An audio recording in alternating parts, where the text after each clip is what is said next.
Gosei Sentai Dairanger! Hey guys, and welcome to another one of my Gosei Sentai Dairanger episode commentary and reviews. This time it's episode 42, A Straight Line to Mum.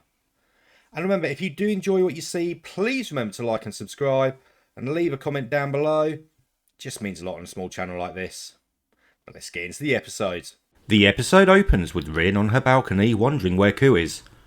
As we see Akumaru out for a ride, as he ends up at a house in the woods, before, with a whistle, he summons Ikazuchi, asking if anyone else had been there. Elsewhere, kids are playing football when they find a giant footprint in some mud, and they decide to follow the tracks, leading to the house. As they approach, they see inside Akumaru talking with Ku's mother, who's chained to the floor as she pleads with him to end this and let her see Ku. They are interrupted when Ikazuchi finds the kids spying, and Akumaru sends him after them.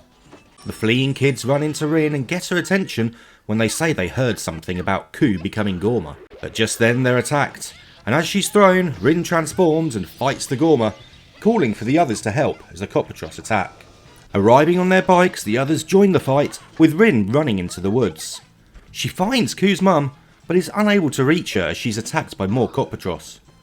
Akumaru blows his whistle, and Ikazuchi grows to a giant size as Ryu summons Ryusei and, changing to warrior form, quickly attacks, though he finds the Gorma to be more than a match when it unleashes a Yoryo-Q energy attack affecting all the rangers.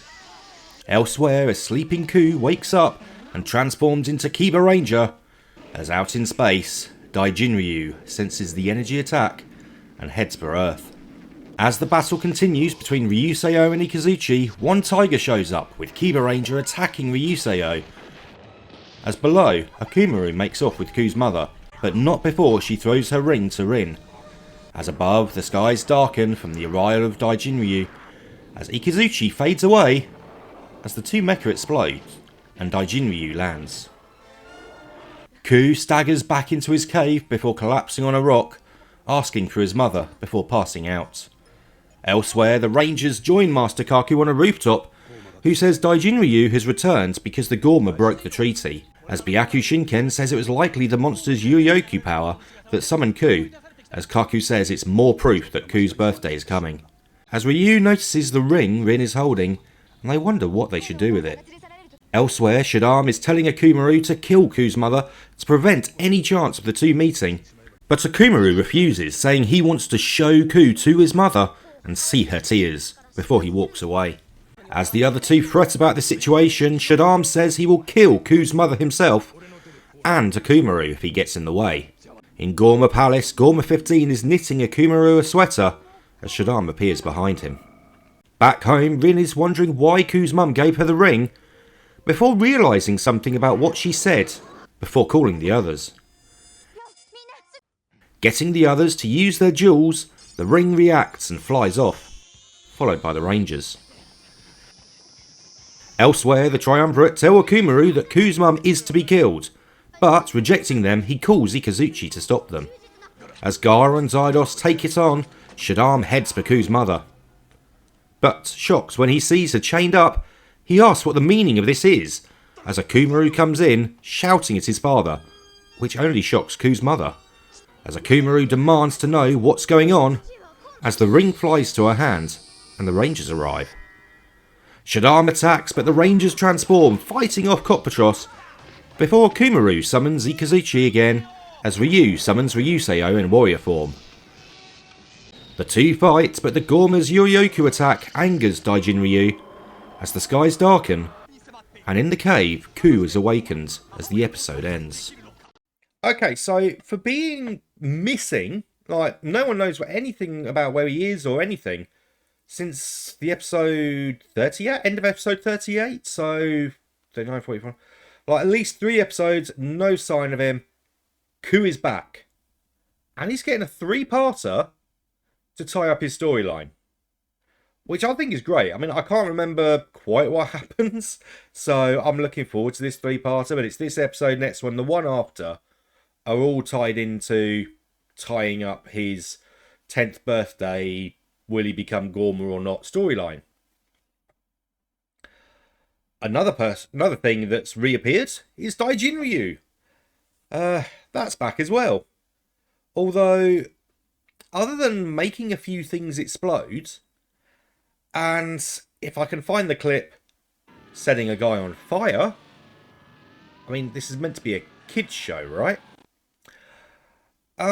He really doesn't do much. He only comes in, like, back to Earth because of Ikazuchi's energy attack, the Yurioku energy. And then at the end, he gets angry because of another energy attack.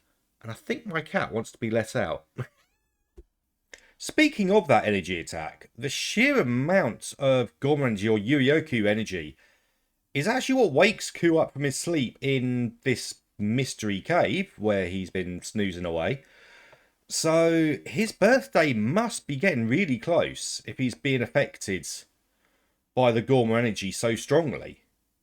Unless, of course, it's an after effect from episode 38 where Akumaru was literally like, and Sharam were literally projecting the Gorma energy at him for most of the episode in order to brainwash him and make him their slave and all the rest of it in the first place. So it could be waking him and affecting him as an after effect, or it could be because he's getting that much closer to his birthday.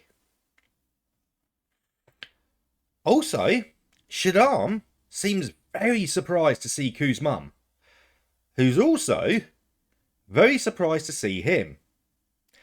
In fact, if I was to say just how surprised, I would say something along the lines of, I've just walked in on an ex-girlfriend that I haven't seen in years, and it's a case of, oh God, I really didn't want to see her again.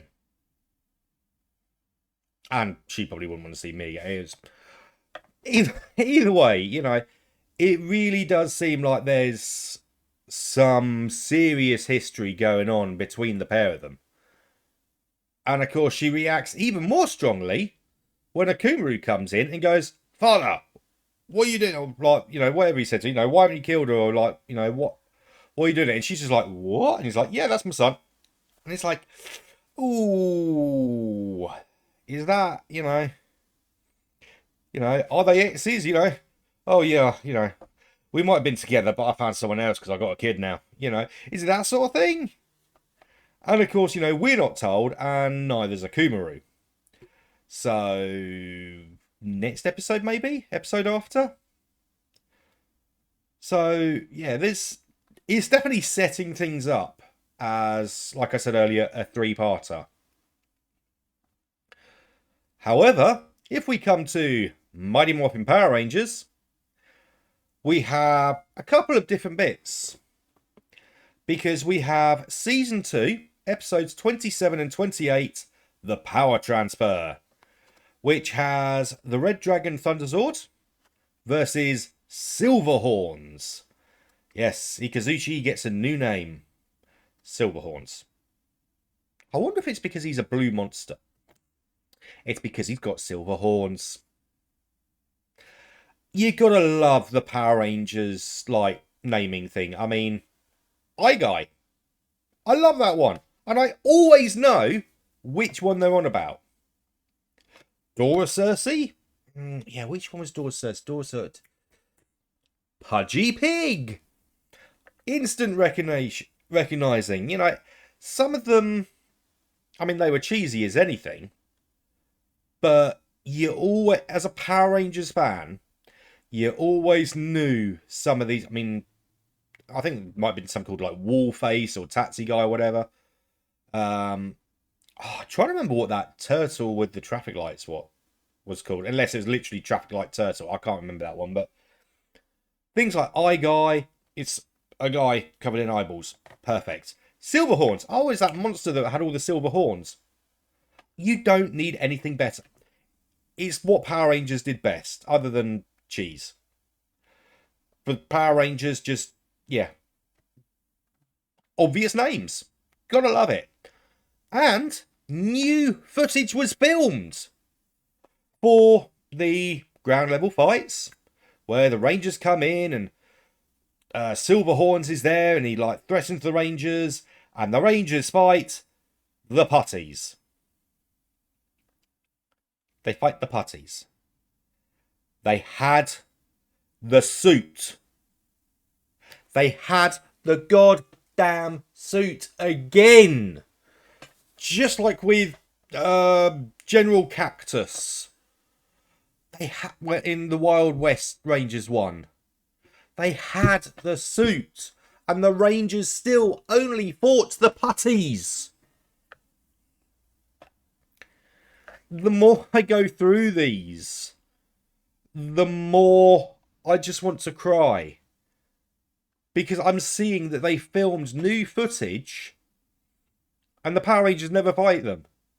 It's just again and again and again. The Rangers fight the putties. Mostly White Ranger because it's Tommy Show. But yeah, it's just constant putty fights.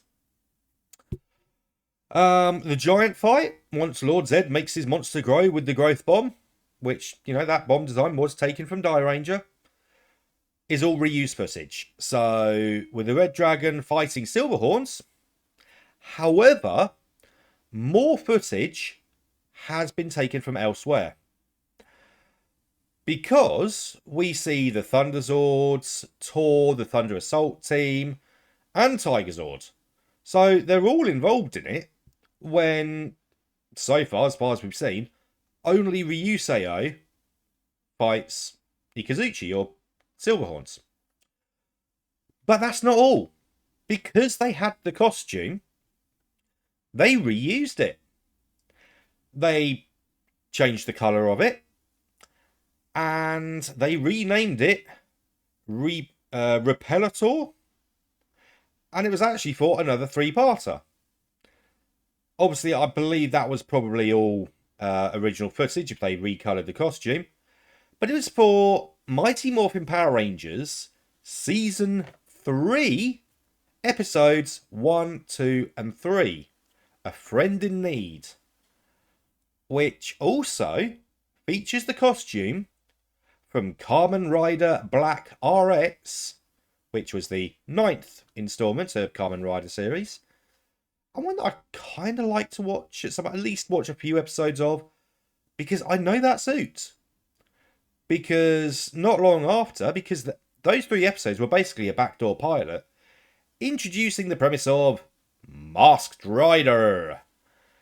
And, oh my god, that show was bad. I am so glad I don't have to cover that. And if I ever finish all of Sentai, I might go on to Kamen Rider, but at least it's only one season that I'd have to, cover, because, that was, yeah, even as a kid, I wasn't a fan of Masked Rider. The suit was cool, though. The suit was very cool. But yeah, Ikazuchi becomes Silverhorns, becomes Repellator, and he's used in 4 episodes of Power Ranger. Yeah, 4 episodes of Power, or 5 if he was in both parts of the Power Transfer. So they got their money's worth out of it. They filmed new footage. So all good for that one. And next time it'll be episode 43, A Forbidden Past Revealed. I'll see you then.